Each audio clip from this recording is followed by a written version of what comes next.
Okay, video 2 of the night. Super excited about this because this is the easiest way to prove, not only to yourself, but to anybody who asks, that there are layers to the government, to citizenship, to there's layers to everything. There's the common knowledge that everybody has, and then there is other knowledge. It's not secret, but nobody ever talks about it. So I asked my friends and family, what would you say if I told you I was able to send a letter outside of the state, outside of the county, outside of the town, outside across state lines for 3 cents? Nobody thought it was possible. I thought I had all the pictures and everything set up, but I can't find them. Anyway, so I'm going to I sent, and I'll take that off. Okay. Okay. So I'll show you the letter. I'm so excited I didn't edit it. Shoot. Nah, I'll just do it this way. Okay. The main part, well, not the main part, but this is sort of supplementary, is all the writing up here next to the stamp. And this is a 3-cent stamp. I'll read to you guys the format of the addresses. Now, the format of the address you're sending to and the format of the return address is the same. I'll read you mine, minus the actual details. So my name, my given name, now there's a lot goes into this. So there could be a whole hour-long video on what the given name and birth certificates and family name, but I'm not going to go into that. My given name is David Merle. So that's what I have written at the very top, David Merle. And under that, I have the word family with a colon and then Nicholas, because my family name is Nicholas. That's not my name. I wasn't given the name Nicholas. Technically I was born into a different family name, but irregardless of that, I was never given the name Nicholas as my given name. Anyway, I'm in the family of Nicholas. My birth name was Miller. So technically, I guess that's my family name, and I chose Nicholas as my new family name, which is fine. It's still my family name. Anyway, so David Merle, family name Nicholas. Second line is family name Nicholas. Now, you put C /O for care of, because it's not going to me. If it was going to me, and this is the description of where I am, that means I'm always going to be there, a permanent residence. I don't have a permanent residence. Where am I living right now? Well, I'm alive right now, and I'm in this room, so I guess I'm living in this room. So I don't know, does this room have an address? If I go outside, I'm living there. Does that, so...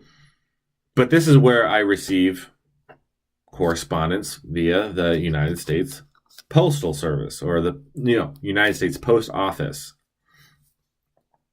So care of, and then just the normal address, but don't use any abbreviations. If it says, if it's southeast, write out southeast. If it's avenue or apartment or street or anything, don't use any abbreviations. So I write out apartment and I say the number of apartment. I live in Pendleton, Oregon, not abbreviated. I write out Oregon. I do not use a zip code. Do not put a zip code in. And then the kicker at the end is, this is non-domestic. You have to write out non-domestic without the United States or outside of the United States. And what does that mean? Well, if you do the research, you'll find that the term United States is a synonym for the District of Columbia. So I don't live in the District of Columbia, and I'm trying not to have any activity that would put me into their authority, their jurisdiction. So I'm outside of the United States. I'm not a U.S. citizen. I was born in California, so technically I'm a Californian, but just the fact I'm a Californian makes me a citizen of all the states. Okay.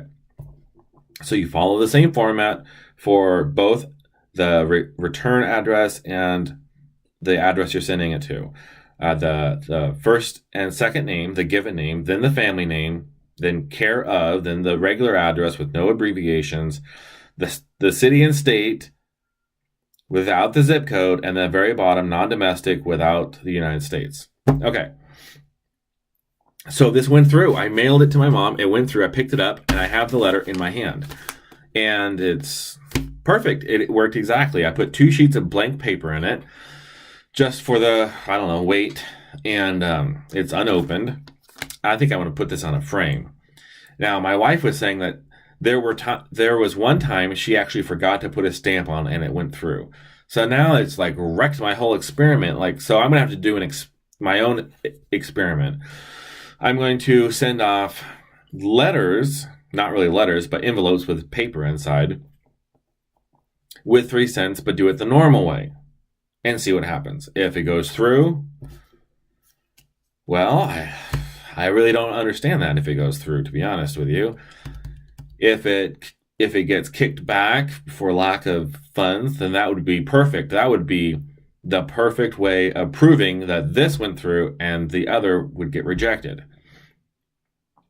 I'm also going to play around with the different formats of the address, the family name. I might take that off and just put David Merle. I might do, I don't know. Definitely no zip code, no abbreviations, and I